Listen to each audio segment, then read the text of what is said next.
கள்ளச்சாராயத்தை இப்போ விஷச்சாராயம்ன்றாங்க. கள்ளச்சாராயம் என்ன விஷச்சாராயம்? கள்ளச்சாராயம்னா அரசாங்கத்துக்கு விரோதமா பண்ற சாராயம். குடிகாரர்கள் என்ன பண்ணுவாங்கன்னாக்கா கையில காசு நிறைய இருந்ததுனாக்கா பிராந்தி விஸ்கி இது மாதிரி போவான். காசு குறைய சாராயத்துக்கு போவான். இன்னும் காசு குறைஞ்சதுன்னா கல்லுக்கு போவான். அதுக்கும் கீழே போச்சுன்னா வார்னிஷ். அந்த வார்னிஷ்ல இருக்கிறது தான் மெத்தனால். இதெல்லாம் ஒரு வகையான ஆல்கஹால். குடிச்சவங்கலாம் யாரு? அதுதான் டாஸ்மாக் திறந்து வச்சிருக்கு. இந்த போதை பத்தாதுன்னு ஓவர் போதை வேணும்னு தானே இதை போய் குடிச்சிருக்காங்க. இப்போ அவங்களுக்கு 10 லட்சம் நிவாரணமும் அறிவிச்சிருக்காங்க. அப்போ கள்ளச்சாராயத்தை குடிச்சிட்டு நமக்கு நிவாரணம் கிடைக்கும். தவறான முன்னோர்கள் மது விலக்கையும் கொண்டு வந்து சாராயத்தையும் ஒழிக்கிறன்றது நடக்கும்னு நினைக்கிறீங்க? மது விலக்கு நீங்க போனீங்கன்னா கள்ளச்சாராயம் வரும். அதுவும் வேணும்னு யாருமே சொல்றது இல்லை. ஏன் குடிக்கிறோம்? பொருளாதார அழுத்தம், குடும்பத்துக்குள்ள இருக்கிற ஆயிரக்கணக்கான கவலை, என்ன பண்றதுன்னு தெரியும். இப்ப சொல்றாங்க இந்த இறந்து போனவங்க பாடி எடுத்து போனவங்களும் பல பேர் கொடுத்துட்டு தான் படத்துல போனதுலேயும் ஏழுது வெக்கம் மீறுதுன்னு பாடிவிட்டு செத்து போயிட்டு உடனே அங்கே போய் அப்படியே சோகமா நின்றுட்டு வந்துட்டாக்கா முடிச்சு. குறிப்பிட்ட சமூகத்தை சேர்ந்தவங்க அப்படின்ற மாதிரி இப்ப அதை கொஞ்சம் அரசியல் ரீதியா மாத்த பாக்குறாங்க. எனக்கு இதுல எவ்வளவு ஓட்டு கிடைக்குங்கிறது தானே பாப்பாங்க. இப்ப ஒரு அரசியல் தலைவர் அன்புமணி சொல்றாரு, திமுகவை சேர்ந்தவர் தான் அதெல்லாம் பண்ணாரு. திமுக யாரோட கூட்டணியில் இருக்குது? காங்கிரஸோட. இவருடைய மச்சான் விஷ்ணு பிரசாத் வந்து காங்கிரஸ் எம்பி. சொல்லி நிறுத்த வேண்டியது. இப்போ அவன் சொந்தக்காரன் தானே இருக்கு. சொல்லி நிறுத்த வேண்டியது. எங்க கட்சியில இருக்கிற குடிகாரர்கள் எல்லாம் கட்சியை விட்டு நீக்குகிறேன்னு ஒரு சட்டம் இது ரூல் போடுது. அன்புமணி தானே அதை சொல்றோம். அவர் தானே அதை வந்து ஒழிக்கலாம் அப்படின்றாருல. நீ ஆரம்பி உங்க கட்சியில் ஆரம்பி. ஒரு விஷயம் சார உங்க ஆட்சியில் நடந்ததுன்னா உன்னை தூக்குல போகும். சரியா? நிக்கிறியா? இல்ல சீஃப் மினிஸ்டர். மரணங்கள் இல்லாம ஏற்படாம தடுக்கலாம். அதை வேணா அரசாங்கம் குறைக்கலாம். தடுக்க கூட முடியாதுங்கிறீங்க. as a doctor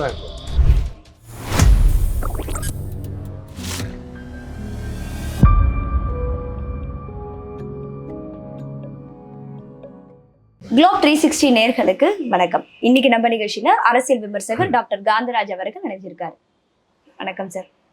சரி, இப்போ அரசியல்ல பரபரப்பா பேசப்பட்டு இருக்கிற விஷயம் வந்து கள்ளச்சாராய விவகாரம்.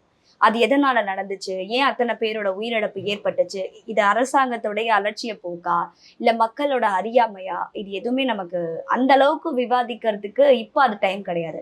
ஆனா இங்க ஒரே ஒரு விஷயம், அந்த கள்ளச்சாராயத்துல கலந்திருந்த மெத்தனால் அது இந்த அளவுக்கு இவ்வளோ ஒரு உயிர் சேதத்தை ஏற்படுத்தும் அப்படிங்கிறது நிறைய பேருக்கு தெரியல, ஆச்சரியமாவும் இருக்கு. ஸோ மெத்தனால்னா என்ன சார்? அது இந்த அளவுக்கு உயிர் சேதத்தை ஏற்படுத்துக்கு அதுக்கு மாற்று மருந்தே கிடையாதா? மாற்று மருந்தெல்லாம் இருக்கு. மெத்தனாலுங்கிறது வந்து ஒரு வார்னிஷ் மாதிரி பெயிண்ட்டுக்கெல்லாம் யூஸ் பண்றது, அதுக்கு உபயோகப்படுத்துற பொருள் தான் அது. அது சேர்த்துனாக்கா, அதாவது குடிகாரர்கள் என்ன பண்ணுவாங்கன்னாக்கா கையில காசு நிறைய இருந்ததுனாக்கா பிராந்தி விஸ்கி இது மாதிரி போவான். காசு குறைய சாராயத்துக்கு போவான். இன்னும் காசு குறைஞ்சதுன்னா கல்லுக்கு போவான். அதுக்கும் கீழே போச்சுன்னா வார்னிஷுக்கு போவான். இந்த வார்னிஷுக்கு போறதுக்கு அந்த வார்னிஷ்ல இருக்கிறது தான் மெத்தனாலுங்கிறது. மெத்தனால் இதெல்லாம் ஒரு வகையான ஆல்கஹால். அதை சேர்த்துவாங்க. அளவோட சேர்த்துனீங்கன்னாக்கா கிக்கு ஜாஸ்தி வரும். போதை பிரமாதமாக இருக்கும். அளவுக்கு மிஞ்சினா அமிர்தமும் நெஞ்சு. அது அளவுக்கு அந்த ரேஞ்சு மாறிச்சுன்னா போச்சு. நாங்கள் கொடுக்குற மருந்துகள் இருக்குது, மாத்திரைகள்லாம் இருக்குது.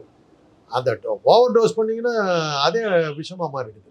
அது மாதிரி தான் இது எல்லாமே ஒரு கெமிக்கல்ஸ் தான். அந்த கெமிக்கலை வந்து போட்டு கொடுக்கும்போது அதில் கிக்கு நிறையா வருதுங்கிறதுக்காக இதை சேர்த்து பிராந்தி விஸ்கி எல்லாம் வந்து இப்போ ரெகுலராக குடிக்கிறவங்களுக்கு பிராந்தி விஸ்கி எல்லாம் வந்து ஒரு கிக்கே கொடுக்காது. பச்சை தண்ணி பாட்டில் எடுத்து கப்புன்னு குடிச்சுட்டு போயிடுவாங்க. ஒரு கிக்கு இருக்காது. வடிவேல் ஒரு படத்தில் சொல்லுவாங்க தெரியுங்களா, ஏன்னா 3 ஃபுல் அடிச்சிருக்க ஒரு அளவு இங்கே அப்படின்னா போலி மருந்து இல்லை. அந்த அது வந்து அவ்வளோ டைல்யூட், நீர்த்து போன திரவங்கள். இவனுக்கு தேவைப்படுற கிக்கு அதில் கிடைக்காது. ஸோ அதனால தான் இப்போ வந்து பெரிய பெரிய ஸ்போர்ட்ஸ்மேன் எல்லாம் எதுக்காக ஸ்டீராய்டு இன்ஜெக்ஷன் ஏன் போட்டுக்கிறாங்க? அப்போ தான் அந்த கிக்கு வரும். அதனால தான் அதை வந்து போதைப்பொருள் லெவலுக்கு ஸ்டீராய்டை கொண்டு போய் சேர்த்துக்கிட்டாங்க. அது மாதிரி சில மருந்துகள்லாம் வந்து வலி நீக்கிறதுக்கான பயன்படுத்துகிற பெத்திலின், மார்பியா போன்ற மருந்துகள்லாம் வந்து போதை தருகின்ற மருந்துகள். அது வந்து போதைப் பொருளாக மாறிடுச்சு. வலிக்காக கொடுக்கப்பட்ட மருந்துகள் போதை மருந்தாக மாறிடுச்சு. அதே மாதிரி தான் கஞ்சாங்கிறது வந்து ஒரு அருமையான பூ. அதை வச்சுட்டு பல மருந்துகள் செய்யலாம், விஷக்கடிக்கலாம் மருந்துகள்லாம் செய்யலாம். ஆனால் அது கொடுக்குற போதையில் வந்து கஞ்சாங்கிறது ஒரு போதைப் பொருளாக மாறி போச்சு, பூவாக மாறும். இதெல்லாம் வந்துருக்கு. அதை கஞ்சாவுக்கு கிடைச்ச சோகம். சரி, இப்போ இந்த மெத்தனாலை குடிச்சதுக்கு அப்புறமா இந்த 52 பேர் உயிரிழப்புக்கு அந்த மருத்துவர்கள் என்ன சொன்னாங்கன்னா, மெத்தனால அருந்தியதுக்கு அப்புறமா கண் பார்வை போயிடும், இதயத்துல பிரச்சனை வரும், நுரையீரல்ல பிரச்சனை வரும், உடனே இறப்பு தான். 90% வந்துட்டு பாடி ஆர்கன்ஸ் எல்லாம் டேமேஜ் ஆயிடும் அப்படின்னு சொல்லி தான் அவங்க எல்லாருக்குமே உடனே அந்த இறப்பெல்லாம் வராது. ம், டோஸ் ஓவர் ஆச்சுன்னா கண் பார்வை வாங்கும். கண் okay. பார்வை வாங்கும், கொஞ்சம் வாயில நுர தவிடலாம் வரும். ம், உடனடியாக மருத்துவமனைக்கு கூட்டிகிட்டு வந்தோம்னா ம். டயாலிசிஸ், இன்னைக்கு டயாலிசிஸ் இருக்குது. டயாலிசிஸ் பண்ணி அந்த கம்ப்ளீட்டா ரத்தத்தை ஆனா மாற்றி இந்த டெக்னாலஜி, இப்ப இருக்கிற இந்த டெக்னாலஜி வேர்ல்டுல 52 பேரோட உயிரிழப்புன்றது ஒரு பெரிய விஷயம் தான். ஏற்கனவே அவனுக்கு என்ன டிசீஸ் இருந்ததுன்னு தெரியணுமில்ல. ம், ஆரோக்கியமா இருந்து ஒருத்தன் போய் சாவறாங்கிறது வேற. இதுல பாத்தீங்கன்னாக்கா 52 பேர்ல பெரும்பாலானவங்க வந்து 60 வயசை தாண்டும். 60 வயசுல வயோதிகத்துல என்னென்ன பிரச்சனை அவங்களுக்கு இருந்துன்னு யாருக்கு தெரியும்? தெரியல. ஹார்ட் பேஷண்டா இருக்கலாம், கிட்னி பேஷண்டா இருக்கலாம், அல்சர் பேஷண்டா இருக்கலாம், கேன்சர் பேஷண்டா இருக்கலாம், எவ்வளவோ இருக்கலாம்ல. ம். அதெல்லாம் சேர்ந்தானே சேர்ந்து போயிருப்பாங்க. Okay sir. இவன் குடிச்சவங்கலாம் யாரு? உனக்கு தான் டாஸ்மாக் திறந்து வச்சிருக்கு. இந்த போதை பத்தாதுன்னு ஓவர் போதை வேணும்னு தானே இதை போய் குடிச்சிருக்கான். ம், ம், ம். அப்போ அந்த மாதிரி போகும்போது உடம்பு தானே தான் தெரிஞ்சுட்டு போயிருக்கு. தானே தேடி போகிறாங்கல்ல, விஷயம்னு தெரியுது, போதைன்னு தெரியுது. இதை அரசாங்கமே ஒரு ஆரோக்கியமான ஒரு ட்ரிங்கை கொடுக்கறதுக்கு இருக்குது. அது வேண்டான்னு போகிற ஆளை என்ன பண்ண முடியும்? சார், கள்ளச்சாராயத்தை இப்ப விஷச்சாராயம்ன்றாங்க. ஆக்சுவலி கள்ளச்சாராயம் என்ன, விஷச்சாராயம்? கள்ளச்சாராயம்னா அரசாங்கத்துக்கு விரோதமாக பண்ணுற சாராயம். சாராயம் வந்து விற்கக்கூடாது. ஆமா. மதுவிலக்கு ரத்து பண்ணியிருந்தாலும் ம், உங்களை மாதிரி என்ன மாதிரி சோஷியல் ஒர்க்கர்ஸ் இருக்கோம் இல்லையா, ஆமா. சமூகத்துக்காக உயிரை கொடுக்குறவங்க. நம்ம இல்லைன்னா சமூகமே இதாகிடாது இல்லை. சாராயத்தை குடிக்க வைத்து ஏழை மக்களை நாசப்படுத்துகிறான் இந்த அரசாங்கம் அப்படின்னு பேசுறாங்க. அதனால டாஸ்மாக் டாஸ்மாகில் சாராயத்தை நிறுத்திக்கிட்டாங்க. ம். ஒரு பாட்டில் விஸ்கி வந்து 500 ரூபா 1000 ரூபா, சாராயம் 50 ரூபா. எதுக்கு போவோம்? குடிக்கணும். சீப்பா இருக்கிறதுக்கு தான். கிக்கும் குறைச்சது. 1000 ரூபா கொடுத்து கிக்கும் இல்லை, அந்த போதையும் இல்லை. 50 ரூபாயில கிடைக்குதுன்னு இதுக்கு தான் போவோம். காரணம் யாரு? உங்களை மாதிரி என்ன மாதிரி சமூக சேவகர். இன்னைக்கு இதே சமூக சேவகர் தான் குடிக்க வைத்தாயே செத்து போனார்களே என்ன அப்படிங்கிறது இவனே தான். இவன் தான் எல்லாத்துக்கும் அடிப்படை காரணம். இவனை என்ன மாதிரி ஆளுங்களை ஒழிச்சிக்கினாவே நாடு சமுதாயம் சரியாயிடும். வேற ஒண்ணுமே வேண்டிய. கள்ளச்சாராய உயிரிழப்புகள் வந்து வருந்தத்தக்கதான் சார், இரங்கல் நம்ம எல்லாருமே தெரிவிச்சுக்கிறோம். ஆனா இதை தடுக்கணும் அப்படின்னா மக்களுடைய இந்த அறியாமையை போக்கணும். ஏன்னா இறந்தவர்கள் எல்லாமே கஷ்டப்படுறவங்க, ஒரு குறிப்பிட்ட சமூகத்தை சேர்ந்தவங்க அப்படின்ற மாதிரி இப்ப அதை கொஞ்சம் அரசியல் ரீதியா மாத்த பாக்குறாங்க. ஒரு அதெல்லாம் குறிப்பிட்ட சிச்சுவேஷன் இருந்ததுன்னா எனக்கு இதுல எவ்வளவு ஓட்டு கிடைக்குங்கிறதானே பார்ப்போம். பாப்பாங்க. இப்ப அவங்களுக்கு 10 லட்சம் நிவாரணமும் அறிவிச்சிருக்காங்க. சோ இதெல்லாம் பார்க்கும்போது அப்போ கள்ளச்சாராயத்தை குடிச்சிட்டு இறந்தா நமக்கு நிவாரணம் கிடைக்கும். அது மாதிரி தவறான முன்னூறு. ம். ஆனா அந்த கஷ்டப்படுற குடும்பத்துக்கு நம்ம உதவி செய்யணும்ல சார். அம்மா அதெல்லாம் பேச்சே கிடையாது. சாலையில போறாங்க, ரோடு சாலை விபத்து நடக்குது, இறந்து ஆமா. போறாங்க. அதுக்கெல்லாம் காம்பன்சேஷன் வந்து இன்சூரன்ஸ்ல தான் நீங்க கிளைம் பண்ணணும். கவர்மெண்ட் கொடுக்கக்கூடாது. சரி.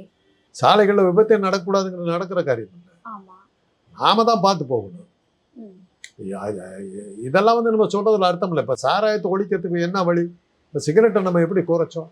பல பிரச்சாரங்கள் பண்ணோம். அதுக்கப்புறமா என்ன பண்ணோம்னாக்கா பொது இடங்கள்ல பிடிக்க கூடாது. கடைப்பிடிச்ச டெக்னிக் என்னன்னா, ஆ. அவங்க வீட்டில் இருக்கிற குழந்தைகள், சின்ன பள்ளிக்கூடத்தில் படிக்கிற பசங்க எல்லாம், அந்த பசங்களை பிடிச்சோம். ம். அப்பா சிகரெட் குடிச்சாருன்னா சீக்கிரம் செத்து போடுவாருன்னு சொல்லி அந்த பசங்களுக்கு சொன்னோம். இந்த பசங்க வீட்டுக்குள்ளார போய் அப்பா சிகரெட் குடிச்சா, அப்பா நீ சீக்கிரம் செத்து போய்டு, குடிக்காதுன்னு பிடிக்க போட்டுச்சு. அதுக்கு ஒரு உதாரணம் எடுத்தீங்கன்னா, என் மகன் நான் சிகரெட் எப்பவுமே குடிச்சிட்டு பெட்டில் படுத்துக்கிட்டு சிகரெட் குடிச்சிக்கிட்டே இருப்பேன். ம். வந்தான் ஒரு நாள், இப்படியே இருந்தீங்கன்னா அது உன் மேலே கொடுத்து நெருப்பு பிடிச்சி நீ சாக போகிறேன்னா, இத்தனோண்டு இருக்கும்போது பள்ளிக்கூடத்தில் படிக்கும்போது. அதுமாதிரி ஒரு 2-3 தடவை சொன்னபோது என்னுடைய ஆசிரியர் என்னை திட்டணுன்னு நான் சிகரெட்டை விட்டுட்டேன். இது மாதிரியான டெக்னிக்கெல்லாம் சொல்லி நீங்கள் வந்து இது பண்ணிங்கன்னாக்கா அந்த குடும்பம் வந்து அது குடிக்கிறத நிறுத்த வைக்கும்.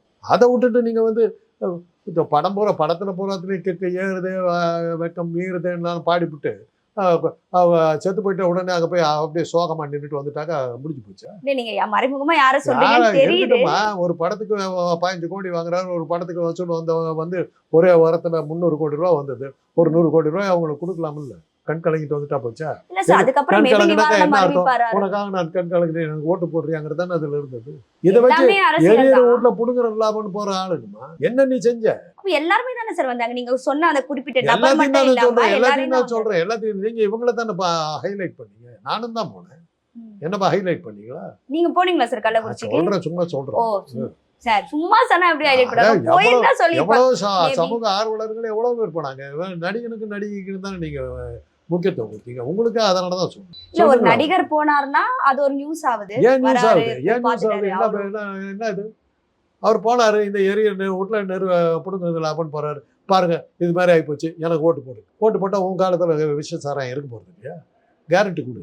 ஒரு விஷயம் சாராயம் உன் ஆட்சியில் நடந்ததுன்னா உன்னை தூக்கில் போடுவேன். வரியா, நிற்கிறியா, உன்னை சீஃப் மினிஸ்டர். ஒருவேளை அந்த உத்தரவாதம் அவர் கொடுத்துட்டாருன்னா என்னோட ஆட்சி காலத்துல இந்த மாதிரி நடக்காது அப்படின்னு அவர் கொடுத்து சொல்லிட்டாருன்னா, நிறைவேற்றினாருனாக்கா உனக்கு செலவு வைக்கிறேன். உனக்கு வந்து உன் பக்கத்தில் நான் நிற்கிறேன். நீ வள்ளுவரை விட, காந்தியை விட, வள்ளுவரை விட, புத்தரை விட, மகாவீரரை விட, நபிகள் நாயகத்தை விட நீ பெரிய ஆள்னாக்கா, கள்ள ஒழிச்சு கட்டக்கூடிய சாமர்த்தியம் உனக்கு இருக்குதுன்னாக்க இவங்களை விட பெரிய ஆள்னாக்கா உனக்கு சல்யூட். சல்யூட். மது விலக்கையும் கொண்டு வந்து சாராயத்தையும் ஒழிக்கிறன்றது நடக்கும்னு நினைக்கிறீங்களா சார்? அது முடியாதுமா. மது விலக்கு வச்சுக்கிட்டு மது விலக்கு நீங்க கொண்டீங்கன்னா கள்ளச்சாராயம் வரும். ஓகே, அதையும் குடிக்கிறத தடுத்து நிறுத்த நிறுத்தினா முடியாது. குடிக்கிறத நிறுத்த முடியாது. சார் ஒரு 2 நாள் கஷ்டப்படுவாங்க, 3 நாள். நீங்க ஒரு டாக்டர், உங்களுக்கே தெரியும். இந்த குடியை சடனா விட்டுட்டா ஒரு வாரம் கஷ்டப்படுவாங்களா? அதுக்கப்புறமா அவங்களுடைய வாழ்க்கையை அவங்க ஆரம்பிச்சிருவாங்கல்ல, அவங்க ஏன் குடும்பத்தோட. குடிக்கிறாங்கிறத பார்க்கணும். திருடனை தண்டிக்கிறீங்க, சிறையில ஏன் போடுறோம்? அது தப்பு சிறைச்சாலைகள் நடக்கும். வந்து அவனை திருத்தறதுக்கு தான் சிறைச்சாலைகள். ஆமா. ஆனா இன்னைக்கு இருக்கிற சிறைச்சாலையில ஒரு கவுன்சிலர், ஒரு மனநல ஆலோசகர் யாராவது இருக்காங்களா சிறைச்சாலைகள்ல? போலீஸ்காரன் தான் இருக்கான். அடிக்கிறதும் உதைக்கிறதும். அவன் உள்ள போகும்போது ஒரு சாதாரண முரடனா போனோம், பயங்கரமான முரடனா, கொலைகாரனா திரும்பி வர்றான். திருத்தறதுக்கான இடமா சிறைச்சாலை. அந்த இடத்துல நீங்க எந்த ஒரு மனநல, ஒரு சைக்காலஜிஸ்ட் யாராவது வச்சிருக்கீங்களா, கவுன்சிலர் யாராவது வச்சிருக்கீங்களா? ஏன் இப்படி பிஹேவ் பண்ண, ஏன் இப்படி இருந்த, இதை ஏன் நம்ம மாற்றிக்க கூடாதுங்கிற மாதிரி கவுன்சிலர்ஸ் யாராவது வச்சிருக்கீங்களா? திருத்துறீங்களா? எந்த சிறைச்சாலையில் அது இருக்குதா? சிஸ்டம் தப்பு. சிஸ்டம் தப்பு. அது வந்து மந்திரி பிடிச்சி திட்டத்தில் என்ன அர்த்தம் இருக்கு? இதை சொல்லணும். காந்தியை ஏன் மது விலக்கை கொண்டு வந்தாருங்கிறது தெரியுமா உங்களுக்கு? ஏன் சார்? அவருடைய மூத்த மகன் ராம்லால்னு என்ன பேர், பெரிய குடிகாரர், ஓகே, பயங்கரமான குடிகாரர். அவங்க அப்பா வந்து துப்பாக்கியில் சுட்டுட்ட போது அவர் எங்கே இருந்தாருன்னா, சிந்தாதிரிப்பேட்டை மீன் மார்க்கெட்டில் ஃபுல்லாக தண்ணி அடிச்சுட்டு போதையில் கிடக்குறாரு. அவரை போதையை தெளிய வச்சு அவரை அனுப்பி ஏமக்கிரிக்கு அனுப்புறதுக்குள்ள பட்ட அவஸ்தை இவ்வளோதான் இல்லை. தான் பேரை வந்து ரஹீம்னு மாற்றிக்கிட்டார். எங்கள் அப்பா ஒரு ஃப்ராடுன்னார், மகாத்மா காந்தியோட காந்தியோட சன். அந்த வெறுப்பில் தான் வந்து குடியை ஒழிக்கணுங்கிறதுக்கு காந்தி வந்தார். மது விலக்கு கொண்டு வந்தாங்க. அதைத்தான் அவர் மேலே சொல்லுவாங்க. தான் மகன் குடிக்கிறாங்கிறதுக்காக தான் அவர் அந்த போராட்டத்தை நடத்தினார். ஒவ்வொரு போராட்டத்துக்கு பின்னாடி ஒரு இது இருக்கும், சுயநலம் இருக்கும். சுயநலத்தில் பொதுநலமும் இருக்குது. அதான் பராசக்தியில் வசனம் வரும். குளத்தில் இருக்கும் அழுக்குகளையெல்லாம் மீன் சாப்பிடுது. குளம் சுத்தமாவதற்காக இல்லை, தன் பசியை தீர்ப்பதற்காக. ஆனால் அதே சமயத்தில் குளமும் சுத்தமாகுது. அதே மாதிரி தான் இந்த வழக்கில் நான் போராடிக்கிட்டு இருக்கும்போது சமுதாயமும் சுத்தமாகும் அப்படிங்கிறது தான் இந்த படத்தில் வர வசனம். அது மாதிரி தான் காந்தியனுடைய அந்த போராட்டம் வந்து மதுவிலக்கு தீவிரமாக பேசினவரே வந்து பெரியார். அவர் சேலத்தில் அவருடைய தாதம்பட்டியில் இருந்த தோட்டத்தில் ஏறத்தாழ 50 தென்னை மரங்களை வெட்டிவிட்டார், கண்டு இறக்குறாங்க. அப்போ வந்து மதுவிலக்கு போராட்டத்தை விட்டுருங்கன்னு சொல்லி பிரிட்டிஷ் அரசாங்கம் கேட்டபோது காந்தி என்ன சொன்னார்னா, அது என் கையில் இல்லை, பெரியாருடைய மனைவியும் அவருடைய சகோதரி கையில் இருக்குது அப்படின்னு. அந்த அளவுக்கு அவங்க தீவிரமாக இருந்தாங்க. மதுவை வேணும்னு யாருமே சொல்கிறது இல்லை. ஏன் குடிக்கிறான்? பொருளாதார அழுத்தம், குடும்பத்துக்குள்ளார இருக்கிற ஆயிரக்கணக்கான கவலை, என்ன பண்ணுறதுன்னு தெரியல. கல்யாணமாகாத பெண், வருமானம் இல்லாத இது, பசியில் வாடுறது, பள்ளிக்கூடத்துக்கு போகிறதுக்கு. அப்போ குடிச்சாங்க, மன கஷ்டம், பொருளாதார ரீதியா கஷ்டம், குடும்ப பிரச்சனை. இப்போ குடிக்கிறாங்க, அது ஒரு என்ஜாய்மெண்ட். ரெண்டுக்கும் சந்தோஷம் வந்தாலும் குடிப்பான், சோகம் வந்தாலும் குடிப்பான். கல்யாணத்து அன்னைக்கு பார்த்தீங்கன்னா ராத்திரி ட்ரிங்க்கு, செத்து போயிட்டோம்னா தண்ணி அடிச்சுட்டு தான் பாடி எடுக்குவாங்க. இப்போ சொல்கிறாங்க, இந்த இறந்து போனவங்க பாடி எடுத்துட்டு போனவங்களும் பல பேர் குடிச்சுட்டு தான் வந்தாங்க. ஆமாம் சார், முதல்ல 3 பேர் இறந்துருக்குறாங்க. அந்த 3 பேரோட இறப்புல வந்தவங்களுக்கு கள்ளச்சாராயம் விற்பனை நடந்திருக்கு. அதுலதான் அதிகமான உயிரிழப்பு இப்போது காரணம். ஸோ இதெல்லாம் வந்து யார் மேல தப்பு சொல்ல முடியாது. சமூகம் யாருமே குற்றம் சொல்ல முடியாது. மன அழுத்தம் இருக்கிற வரையிலும், மனித இனத்துக்கு மன அழுத்தம் இருக்கிற வரையிலும் அதிலிருந்து தப்பிக்கிறதுக்கு என்ன உண்டோ அந்த பொருள்கள் எல்லாம் விற்பனை ஆகிக்கொண்டு தான் இருக்கும். அப்போ மதுவை ஒழிச்சுட்டா, சப்போஸ் தமிழ்நாட்டுல மதுவிலக்கு ஏதோ ஒரு ஆட்சி திமுகவோ அதிமுக கொண்டு வந்துட்டா அது மக்கள் கிட்ட பெரிய பிரச்சனையா போய் முடியுமோ? விழுப்புரத்துல வந்து நீங்க மது விலக்கு இது கொண்டு வர முடியுமா? 10வது மேல பாண்டிச்சேரி. பாண்டிச்சேரியில இருந்து தமிழ்நாட்டுல கொண்டு வரும்போது நம்ம தடுத்து நிறுத்துவோம் சார், செக்அப் பண்ணுவோம். தடுத்து நிறுத்தி போய் பாண்டிச்சேரியில குடிக்கிறோம் எப்படி தடுப்பீங்க? எல்லாரும் போக முடியாது, ஒரு பாமரனால போக முடியாது. 10வது மைல்ல இருக்கவனுக்கு போக முடியாதா? அடுத்த கிராமத்துல இருக்கவங்க போக முடியாதா? சார் அந்த ஒரு 10 கிலோமீட்டர் 20 கிலோமீட்டர் சுத்தி இருக்கவங்க போவாங்க. கலைஞர் சொன்ன ஒரே வசனம் தான், எரிகிற நெருப்பு வளையத்துக்கு மத்தியில் எரியாத கற்பூரமாக எப்படி இருப்பது. என்ன சுத்தி மது வியாபாரம். நான் வந்து மது விற்கலைன்னா பைத்தியக்காரன். ரேஸை ஒழிச்சாருமா, தடாவில் வந்து ரேஸ் கோர்ஸ் ஆரம்பிச்சுட்டாங்க ஆந்திரா கவர்மெண்ட். கிண்டிக்கு போகிற தூரம் தான் அங்கே தடா, அங்கே போய் ரேஸ் ஆடினாங்க. ரேஸை ஒழிச்சு முடிஞ்சுதா?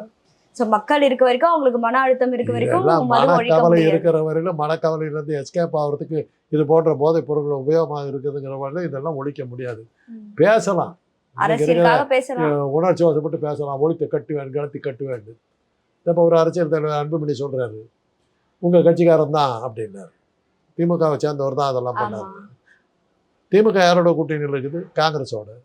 இவருடைய மச்சான் விஷ்ணு பிரசாத் வந்து காங்கிரஸ் எம்பி. சொல்லி நிறுத்த வேண்டியது. அப்போ உன் சொந்தக்காரன் தானே இருக்காரு, சொல்லி நிறுத்த வேண்டியது. அது முடியாது சார். ஏன்னா எல்லா எம்பிமா கட்சிகளுக்கும் அவராது ஒரு ஆர்டினரி அந்த கட்சிக்காரன் அன்புமணி திமுககாரன் வந்து ராமதாஸ் கட்சிக்காரன். ஓகே. ஐயோ, அன்புமணியுடைய மச்சான் சொந்த தங்கச்சி புருஷன், அவங்க தங்கச்சியை தான் இவர் கட்டிக்கிட்டு இருக்காரு. சொல்லாமல என்ன மச்சான் கூட்டணியில் இருக்கிற தலைவர்கிட்ட சொல்லி நிறுத்த வேண்டியதானே. ரெண்டாவது அவர் வந்து இது காங்கிரஸை சேர்ந்தவர், உடனே நிறுத்தலாம்ல, ஆமா. செய்யலாம்ல. நல்ல எண்ணம் இருந்தா அவ்வளோ என்னம்மா, எங்கள் கட்சியில் இருக்கிற குடிகாரர்கள் எல்லாம் கட்சியை விட்டு நீக்குகிறேன்னு ஒரு சட்டம் இது ரூல் போட வேண்டியது. எல்லா கட்சியும் சொல்றீங்க. ஏன்னா திமுக ன்னு அன்புமணி தானே அதை ஓ சொல்றோம். ஓகே. அவர் தானே அதை வந்து ஒழிக்கலாம் அப்படின்றாருல. நீ ஆரம்பி, உன் கட்சியில் ஆரம்பி, இப்ப பாமகல குடிக்கிறவங்க எல்லாம் கட்சியை விட்டு வெளியே ஓகே. உடனடியாக நீக்கு. 6 பதவியில் இருந்தாலும் எல்லாத்தையும் நீக்கு. உங்கள் கட்சிக்காரங்களாம் கடை வச்சிருந்தாலும் அந்த கடையை மூடு அல்லது கட்சி விட்டு நீக்கு. முதல்ல சேரிட்டி பிகின்ஸ் அட் ஹோம். உங்கள் வீட்டில் ஆரம்பி. உங்கள் மச்சான் விஷ்ணு பிரசாத்தை வச்சு திமுகவுடைய கொள்கையை மாற்ற வை. அப்போ கள்ளக்குறிச்சியில் கள்ளச்சாராயம் வைக்க மாட்டாங்க. இல்ல எல்லாருமே பேசுறாங்க சார், இது ஒரு அரசியல் ஆக்கிட்டாங்க. 52 ஒரு உயிரிழப்பு இதை வந்து பயன்படுத்துறான எதிர்கட்சியே கிடையாது. கிடையாது. அவ்வளவுதான் அர்த்தம். இது எல்லாரும் செய்யறது தான். இதுல பழனிசாமி பேசும்போது வெடிக்காது. ஏன்னா அவர் டைம்லயே நடந்திருக்கு கள்ளச்சாராயம் மரணங்கள். அவருக்கு அதெல்லாம் அவருக்கு தெரிஞ்சே இருக்காது. அவர் தான் ஸ்டெர்லைட் ஆலையில வந்து தொழிலாளிகள் மக்கள் வந்து துப்பாக்கியில சுட்டும் போது நான் டிவி பார்த்தா தெரிஞ்சுக்கிட்டேன் சீஃப் மினிஸ்டர். அந்த மாதிரி ஆள் அவர்கிட்ட போய் பேசுறதுல அர்த்தம் இல்லை, அதை விட்டுருங்க. இல்ல சார், ஸ்டாலினும் சொல்றாருல, எனக்கு அங்க கள்ளச்சாராயம் வியாபாரம் பண்றதே எனக்கு தெரியாது, இதுக்கு அப்பதான் நான் தெரிஞ்சுக்கிட்டேன் அப்படின்னு அவருமே சொல்றாரு. கள்ளச்சாராயம் வியாபாரம் பண்றதுங்கிறது தமிழ்நாட்டில் நடக்கலன்னு சொன்னாருன்னா தப்பு. கள்ளச்சாராயம் இதுல வந்து கள்ளக்குறிச்சியில போலீஸ் ஸ்டேஷனுக்கு பின்னாடி காய்ச்சறாங்கிறது ஸ்டாலினுக்கு தெரியுமா? அங்க இருக்கிற போலீஸ்காரனுக்கு தெரியல, அப்புறம் எப்படி இவருக்கு தெரியும்? இல்ல சார், அங்க இருக்க கலெக்டர் எஸ்பி எல்லாம் பணியிட நீக்கம் பண்ணவங்க ஏன் மாவட்ட செயலாளரை எதுவுமே பண்ணல? திமுக மாவட்ட அதிகாரம் செயலாளர் யாருக்கிட்ட இருக்குதோ அவங்க தான்மா பண்ணுவாங்க. கலெக்டர் மாத்தினதுனால என்ன ஆயிடுது? அடுத்த கலெக்டர் வந்து காய்ச்ச மாட்டாரா? இல்ல அந்த கலெக்டருமே வந்து சரி, சுகாதாரத்துறை அமைச்சர் திமுகவே இது பண்ணிடலாம், ரிமூவ் பண்ணிடலாம். திமுக கட்சி இல்ல அத ராஜினாமா பண்ண சொல்லி. திமுகவை ரிமூவ் பண்ணிடலாம். சரி, அன்புமணி கேரண்டி கொடுக்குறாரா? பழனிசாமி கேரண்டி கொடுக்குறாரா? டாஸ்மாக திறந்தது பழனிசாமி தானே, தலைவி தானே திறந்தாங்க. ஆமா. கலைஞர் திறந்தார், மூடிட்டார். திரும்ப திறந்தது எம்ஜிஆர். அரசுடைமையாக்குனது ஜெயலலிதா. திரும்ப திறந்தது எம்ஜிஆர். அதான் டாஸ்மாக திறந்தது ஜெயலலிதா. பழனிசாமி கட்சியும் சேர்த்து மூடுங்க, அவங்க தானே காரணம். அந்த டாஸ்மாக ஏன் திறந்தாங்க? அனைத்து கட்சியினரும் ஒன்றா சேர்ந்துக்கிட்டு ஏலம் எடுக்கும்போது பேசி வச்சுக்கிட்டு ஒரே 1000 ரூபாய்க்கு போகிற கடையை வந்து 50 ரூபாய்க்கு ஏலம் எடுத்தாங்க, பேசி வச்சுக்கிட்டு, சிண்டிகேட் வச்சுக்கிட்டு. அனைத்து கட்சியும் தான் சேர்ந்து வாங்கினாங்க. அதனால தான் டாஸ்மாக்னு சொல்லி நானே விற்கிறேன்டான்னு கவர்மெண்ட் எடுத்துச்சு. ஜெயலலிதா தானே கொண்டாங்க. அதில் திமுக இருந்தால், அதிமுக இருந்தால், காங்கிரஸ் இருந்தால், கம்யூனிஸ்ட் இருந்தால், அன்னைக்கு உருவாகாத கட்சியில் உறுப்பினர்கள்லாம் கூட அதில் இருந்தாங்க. நம்ம ஊரில் திருவிழான்னு எடுத்தாக்கா, இப்போ என்னுடைய அங்காள பரமேஸ்வரி கோயிலில் விழா நடக்கும். எங்ககிட்ட காசு கேட்பாங்க. நான் கோயிலுக்கு போகிறனோ இல்லையோ அது வேறு விஷயம். கடா வெட்டுறதுக்குன்னு காசு கேட்பாங்க, சாராயத்துக்குன்னு காசு கேட்பாங்க. அஃபிஷியலாக நடக்கும். இப்ப கல்யாணம், நீங்க சொன்ன மாதிரி கல்யாணம் கருமாதி திருவிழா எல்லாத்துலேயும் உண்டு, தடுக்க முடியாது. கல்லுண்ணாமின்னு 2000 வருஷத்துக்கு முன்னாடி 10 குறள் எழுதியிருக்காங்க. அதில் திருந்தாதவனா இல்லை திருந்த போகிறோம். சோ இதுக்கப்புறமா இந்த மாதிரியான மரணங்கள் இல்லாம ஏற்படாம தடுக்கலாம். அதை வேணா அரசாங்கம் செய்யலாம், குறைக்கலாம், தடுக்க கூட முடியாதுங்கிறீங்க. அதுதான் சார், இவ்வளவு நேரம் நான் கேட்டது எல்லாமே ஆஸ் அ டாக்டரா தான். ஏன்னா இது வந்து மக்களுடைய மனநிலை சம்பந்தப்பட்ட விஷயம். சோ இதை உடனே நம்ம சொல்லலாம், ஏன் குடிக்கிறீங்க, குடியை விட்டுறலாமே, போதை பழக்கத்துல இருந்து வெளில வந்துடலாமே. பட் அந்த டைம் ஆஃப் பீரியட் அவங்களுக்கு அதை எடுத்துக்கோ இல்லையா? ஏன்னா லாக்டவுன்ல கூட நம்ம நிறைய பேரை பார்த்தோம், சிரப்பு எடுத்து குடிக்கிறது, cough syrup, pain killer tablet எல்லாம் எடுத்து அந்த போதைக்காக சாப்பிட்றது மாதிரி நிறைய பேர் பண்ணிட்டு தான் இருந்தாங்க. ஸோ அவங்களுக்கு தேவை அந்த டைம். அந்த லிக்கர் கிடைக்கலன்னு யார் சொன்னா உங்களுக்கு? லிக்கர் கிடைக்க சார் எனக்கு தெரியாது, ஏன்னா நான் எனக்கு அந்த பழக்கம் இல்லை. இல்ல எனக்கு தெரியல என்னன்னு, எனக்கு அந்த பழக்கம் இல்லை. இல்ல சார், ரொம்ப ஃபுல் ஃபெட்ச்டு லாக்டவுன் டைம்ல கிடைக்கலல்ல. உங்களுக்கு கிடைக்கலன்னு சொல்லுங்க. ஓ, எனக்கு கிடைக்கல, அப்படியே எடுத்துக்கலாமா? சரி. கிடைக்கிறவனு கிடைச்சிக்கிட்டாரு. அதெல்லாம் சும்மா இந்த கதையெல்லாம் விடாதீங்க. ஒரு வேலை அதிக விலையில வித்திருக்கலாம், அது ஆமா, சாமானிய ஆமா, மக்கள் ஆமா, வாங்க முடியாம ஆமா, போயிருக்கும். அந்த சமயத்துல லாபம் அந்த பார்க்க டைம்ல வேலை இல்ல சார் யாருக்கும். யார் அப்படி முன் வந்து அவ்வளவு பணத்தை கொடுத்து குடிப்பான்னு நினைக்கிறீங்க? குடிச்சாங்களே. அப்ப எனக்கு தெரியாது. அத நான் ரொம்ப வீட்டுக்குள்ளேயே இருந்தனால எனக்கு தெரியல. வெளியே போக கூடாதுன்னு சொன்னீங்க. எத்தனை பேர் ஆமா. வீட்டுக்குள்ளார இருந்தா? எனக்கு தெரியல. நான் இருந்தேன் சார் வீட்டுக்குள்ள. நீங்க இருந்திருப்பீங்க நான் வீட்டுக்குள்ள. இல்ல இருக்குது. நீங்களும் இல்லையா? ஏன் நான் டாக்டர், நான் எப்படி இருக்கு? ஓ அதனால. அப்ப அதனால நீங்க வெளில சுத்துற உங்களுக்கு தெரிஞ்சிருக்கு. எல்லா இடத்துலையும் பார்த்தேன், என்ன நடக்குதுன்னு பார்த்தேன். டீ கடையில வந்து தரக்கூடாதுன்னாங்க. ஆமா. அது காவல்துறை வரும், அவங்க அலோவ் பண்ற இடத்துல டீ கடை ஓடிட்டா. ஒரு மளிகை கடையெல்லாம் திறந்திருக்குன்னு சொன்னாங்களே, அந்த கடைகள்ல வியாபாரம் எல்லா நடந்ததோ? இடத்துலயும் வியாபாரம். நான் எவ்வளவு வெகுளியா இருந்திருக்கேன் பாருங்க சார், எனக்கே தெரியல. நீங்க உங்களுக்கு தெரியலனாக்கா தான் போன கண்டம் பண்ணிக்கிட்டேன். என்னமோ இது நடக்காத மாதிரி. சாராய சாவுகள் இன்னைக்கு நேற்று இல்லை. நான் சாராயம் குடிச்சிட்டு யானையெல்லாம் எப்படி மயங்கி உளுந்து கிடந்ததுங்கிறதெல்லாம் வண்டூர் எழுதிருக்காரு. காமத்துப்பால் எடுத்து படிச்சு பாரு. சோ வள்ளுவர் காலத்துல இருந்தே இது இருக்குன்றப்போ இப்போ தமிழ்நாட்டுல அதை தடுக்க முடியாதுன்றதா இப்ப நீங்க சொல்றது. வேணா குறைக்கலாம், அவ்வளவுதான். அதனால மக்களுக்கு விழிப்புணர்வை ஏற்படுத்தி குறைக்க ட்ரை பண்ணலாம். இதுதான் அரசாங்கம் செய்ய வேண்டிய வேலை. அதே மாதிரி இதுக்கப்புறம் இந்த மாதிரி மெத்தனால் கன்சப்ஷனும் மத்த எந்த கெமிக்கல் கன்சப்ஷனும் மக்கள் எடுத்துக்காம அவங்களுடைய உயிரை பத்திரமா அதுக்கு ஒரே பாத்துக்கலாம். வழி வந்து அவங்க வீட்டு பிள்ளைகளை வந்து நம்ம இது பண்ணி இந்த மாதிரி குடிச்சா உங்க அப்பா செத்து போயிடுவாருங்கிற மாதிரியான சில விஷயங்கள்லாம் நம்ம சொன்னோம்னா பலன் கிடைக்கும் ஓரளவுக்கு. அதாவது தன் குடும்பத்தை திருத்தணும்னா முதல்ல தன் பிள்ளைகளை திருத்தணும். பிள்ளைகள் பயந்துச்சுன்னாவே அப்பா அதுக்கப்புறம் தான் அது சமுதாயத்துக்கு வரும். ஸோ இந்த ஒரு அழகான கருத்தோட இன்னைக்கு நம்ம இன்டர்வியூ முடிச்சுக்கலாம் சார். இன்னைக்கு நம்ம நிகழ்ச்சியில நிறைய விஷயங்களை மக்களுக்காக பகிர்ந்துக்கிட்டீங்க. நன்றி.